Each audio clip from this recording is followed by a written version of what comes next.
Good evening, and thank you for listening to Dark Thoughts of Hope. I'm your host, Teresa Foley. So, yesterday when I was hanging out with my friend Susan, she suggested that I take a pen and paper and write a fictional story about everything I went through with this guy Joe, because it would probably be healing. So after marinating on it and thinking about what I wanted to write and what I wanted to convey,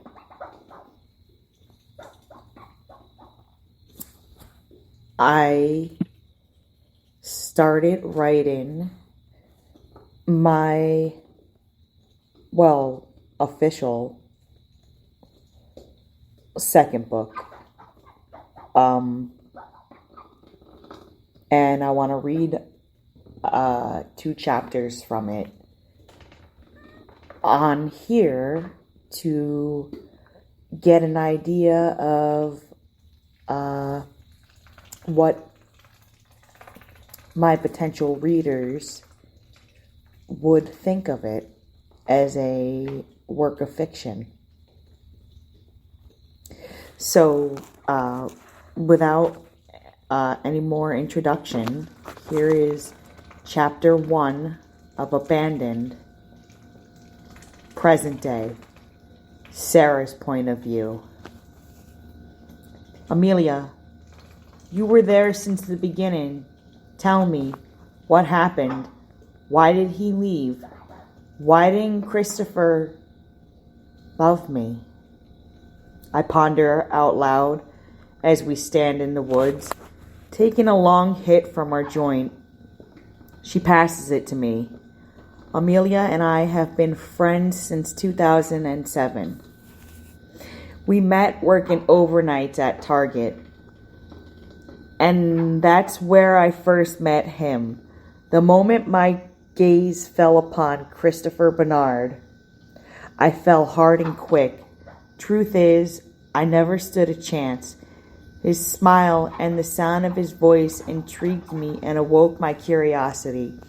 The decision to speak to him that first night was completely random and out of the blue.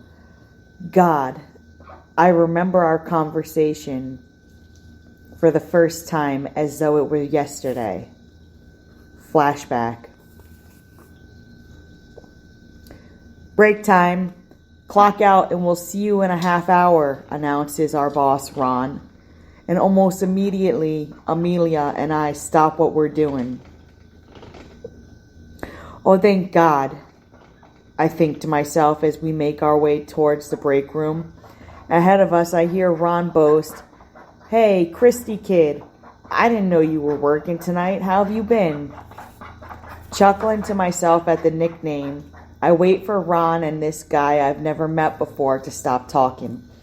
My gaze wanders the length of his medium build. His hair is chestnut brown with tints of orange and red, same as his beard, and his eyes are an amber brown with flecks of green. Freckles are randomly dotted across his face and forearms. The mere sight of him causes my heart to involuntarily skip a beat. Waiting for Ron to walk off, I quicken my pace to catch up with this guy who's captured my attention. Thinking of something funny to say, I ask, "Did he just call you Christykin?" Stopping in his tracks at the sound of my voice, Christykin turns around with an amused shake of his head. "No, he called me Christy Kid. That's Ron's nickname for me. I'm Christopher Bernard." "Oh, okay, that makes sense. I'm Sarah Lynn. Nice to meet you. I respond once my heart makes its way out of my throat. God, his smile is killing me. How have we never spoken before? We've worked together a few months now. Maybe it's because up until now I assumed a guy like Christopher was out of my league. Perhaps I was hasty and misjudged him. God, I love his eyes. Someday I'm going to marry him. Chapter 2. Present day. That's how the two of you met? This explains why you always called him Christykin. Sarah, I really don't know what to tell you. We're talking about a guy who abandoned you while you were in a complete other country by yourself, away from friends and family. Don't you remember telling me how you felt a sharp pain in your chest that resonated so intensely you couldn't breathe? What about how you told me his words left you all but suicidal? Did you forget what you told me about your last night in Shizuoka, Japan? Because I do, and it scared the hell out of me, Sarah. After all Christopher has put you through, why do you still love him? It's been 9 years since you last spoke, and you've reached out several times. Why won't you give up, wonders Amelia. As we take turns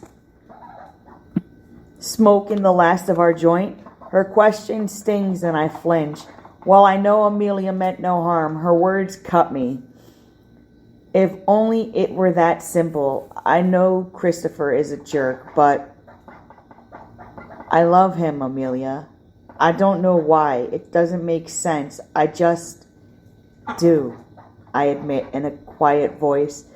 With my eyes briefly downcast, reflected in Amelia's gaze is one of sympathy. Thankful when she places her arm around my shoulder.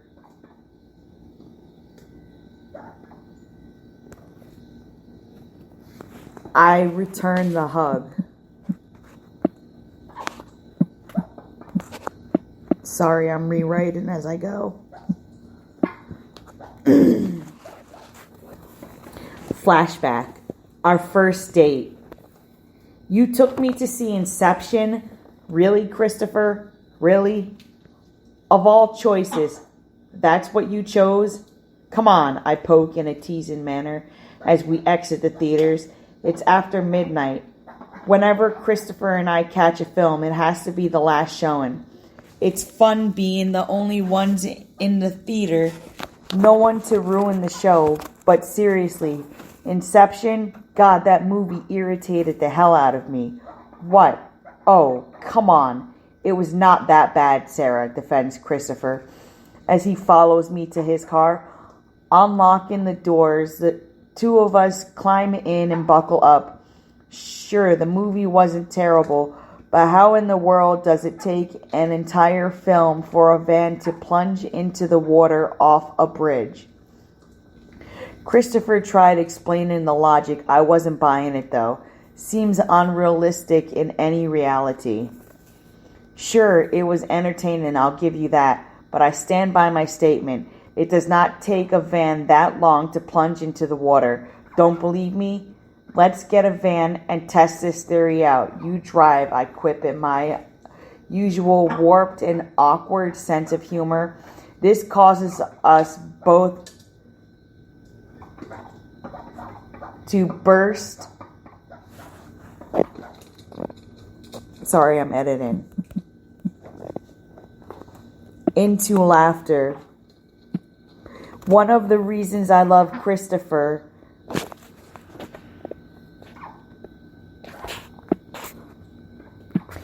is his ability to laugh at the quirky things I come up with. His friendship has opened up my imagination more than it ever has been. I've caught myself many times having conversations with Christopher in my head. I'm not ashamed to admit that I look forward to his calls and our silly texts. Christopher Bernard has become one of my closest friends aside from Amelia. I tell the both of them everything.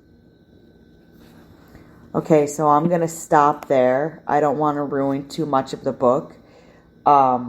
Once I'm finished writing it, which will probably be tonight, to be honest, because I had a lot to get out and it's just pouring from me, I'm going to send it to my publisher and start saving. So when the time's right, that will be turned into a book as well. And I am going to continue watching my documentary now. So without any more rambles, have a great night. God bless. And I'll continue reading Lois Duncan's I Know You Did Last Summer tomorrow.